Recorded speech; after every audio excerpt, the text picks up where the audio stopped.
Mulai pidato argumentasi dalam 3, 2, dan 1. Sebelum masuk pada ranah argumentasi saya, diizinkan saya untuk membidas argumentasi yang telah disampaikan oleh sisi tim oposisi sebelumnya. Di mana di sini sisi tim oposisi tidak memposisikan diri mereka sebagai seorang feminis, bukan? Mereka hanya membicarakan bagaimana wanita akan merasa senang, mereka bisa untuk mengekspresikan diri mereka dan sebagainya. Namun di sini kita harus melihat bagaimana kita sebagai feminis harus bisa untuk melindungi perempuan dengan bagaimana seperti yang sudah disampaikan oleh pembicara pertama kami, dampak yang diakibatkan oleh adanya aplikasi ini sangat buruk pada akhirnya, bukan? Kemudian di sini mereka mengatakan bahwasanya tujuan adanya aplikasi ini adalah bagaimana agar wanita bisa untuk mencurahkan hati mereka dan sebagainya. Namun jika sekedar untuk bisa berbicara, untuk bisa mencurahkan isi hati dan sebagainya, di sini sudah ada keluarga, wanita itu sudah punya teman dan sebagainya, bukan? Mereka tidak perlu untuk mencari orang lain yang tidak mereka kenal dari aplikasi online itu pada akhirnya, bukan? Di mana hal tersebut hanya akan hanya sebuah kebohongan belaka pada akhirnya. Kemudian di sini mereka mengatakan bahwasanya jika ada hal-hal yang buruk terjadi akan ada investigasi dan sebagainya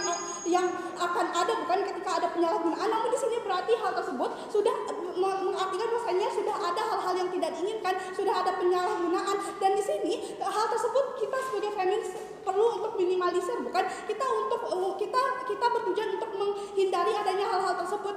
Karena itu kita mengecam adanya aplikasi ini pada akhirnya, bukan? Jika sudah ada investigasi maka sudah ada pelecehan dan sebagainya, bukan? Sehingga hal tersebut akan buruk pada akhirnya. Kemudian di sini mereka akan bisa pendekatan melalui online dan sebagainya. Namun di sini di sisi kami membawa mekanisme bagaimana wanita jika ingin menciptakan suatu hubungan dengan orang lain, mereka harus bisa untuk secara langsung, misalnya dengan teman mereka, teman dekat mereka, misalnya entah itu pria dan sebagainya, mereka bisa untuk lebih dekat padanya daripada bagaimana mereka akan mencari orang lain di aplikasi online yang tidak mereka kenali dan sebagainya. Kemudian bagaimana kita melihat di sini ada stakeholder yang ada, misalnya dari feminis, pengguna, penyedia aplikasi, masyarakat, bagaimana aplikasi itu sendiri, bukan? Kita melihat bahwasanya karakterisasi dari aplikasi online tersebut mudah untuk dimanipulasi data-datanya, bukan? Itu akan buruk pada akhirnya. Kita tidak bisa melakukan pendekatan dengan orang-orang yang mudah untuk memanipulasi identitas mereka, bukan? Kita melihat bahwasanya pertama kita sebagai feminis bergerak untuk melindungi perempuan, bukan? Tidak ingin perempuan dijadikan bahan untuk kebutuhan seksual misalnya. Mereka bisa untuk di sini feminis punya hak untuk bisa mengecam, menyebar keburukan aplikasi kencan di media sosial misalnya dengan memboikot aplikasi kencan misalnya. Hal tersebut inilah yang kami maksudkan dengan mengecam. Kemudian bagaimana hal tersebut melarang perempuan untuk bisa khususnya anak-anak di bawah umur, misalnya perempuan yang masih di bawah umur, untuk bisa menggunakan aplikasi ini. Kita melihat bahwasanya feminis tidak boleh lembah lembut dan tidak tegas untuk melarang adanya hal ini. Jika tidak ada yang dilakukan oleh feminis, maka ini tidak sesuai dengan ide dan tujuan feminis untuk melindungi perempuan pada akhirnya, bukan? Di sini kita sebagai feminis tidak boleh lemah lembut dan harus tegas untuk menghindari adanya hal-hal buruk yang akan terjadi, yang akan dirasakan oleh perempuan pada akhirnya. Kemudian dengan adanya melakukan pengecaman ini, apa yang akan didapatkan feminis? Ini akan feminis pada akhirnya akan mendapatkan dukungan dari masyarakat, bukan? Di mana di sini berkaitan dengan eksklusivitas, di mana di negara berkembang misalnya gerakan ini akan disatukan dengan bagaimana kepercayaan orang-orang yang religius misalnya, di mana keterkaitan dengan perlindungan perempuan dari hal-hal yang dilarang misalnya dan sebagainya. Ini akan menarik simpati dari masyarakat terkait feminis. Sebenarnya kita melihat bahwasanya feminis saat ini dikatakan sebagai suatu gerakan yang radikal, gerakan yang liberal, terlalu bebas dan sebagainya. Dengan mengecam adanya hal tersebut, feminis bisa meyakinkan masyarakat bahwasanya tugas mereka adalah untuk melindungi perempuan dan mereka bisa untuk melakukan adanya hal tersebut. Kemudian kita melihat pengguna di dalam aplikasi kencan online, identitas dari masyarakat yang menggunakan aplikasi ini mudah untuk dimodifikasi, mudah dimanipulasi, bukan? Ini mudah untuk dibuat-buat.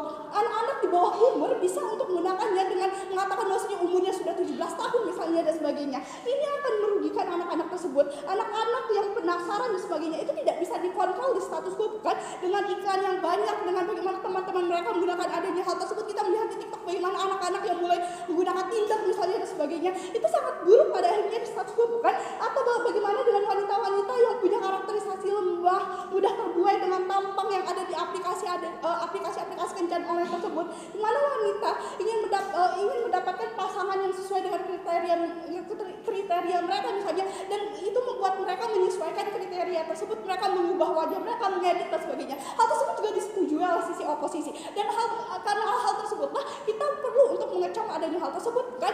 Di sini sisi oposisi tidak dapat menjelaskan bagaimana keamanan yang akan didapatkan oleh wanita pada akhirnya. Mereka hanya membicarakan terkait dengan kebutuhan mental dari wanita dan sebagainya yang sebenarnya bisa untuk didapatkan wanita dengan alternatif lain seperti keluarga, teman-teman dan sebagainya, atau bagaimana mereka bisa memulai hubungan dekat dengan orang-orang di sekitar mereka yang memang mereka sudah kenal, bukan bagaimana orang-orang yang tidak dikenal dari online tersebut. Kita melihat masyarakat juga yang belum seterbuka itu dan belum seprogresif itu dan menganggap bahwasanya aplikasi ini adalah hal-hal yang tabu, kan? Perempuan yang menggunakan aplikasi ini dikatakan sebagai perempuan yang murahan, di mana dia gampang dibawa oleh orang-orang baru yang baru dikenalnya lewat aplikasi kencan online tersebut. Ini banyak memberikan stigma buruk ke perempuan tersebut, bukan? Di sini kita sebagai feminis tidak menginginkan adanya hal tersebut. Nah, kita melihat bahwasanya penyedia aplikasi itu menciptakan aplikasi ini karena banyak diminati, di mana menciptakan aplikasi yang bisa memberikan kesenangan kepada wanita sehingga orientasi mereka ada pada keuntungan tersebut, sehingga mereka tidak memperdulikan bagaimana keamanan dari wanita itu pada akhirnya, bukan? Dan di status quo kebijakan soal ini belum seketat itu, sehingga kita sebagai feminis perlu untuk bisa menciptakan suatu keamanan dengan misalnya menciptakan suatu kebijakan untuk memboikot adanya aplikasi-aplikasi ini. Kemudian di sini kita melihat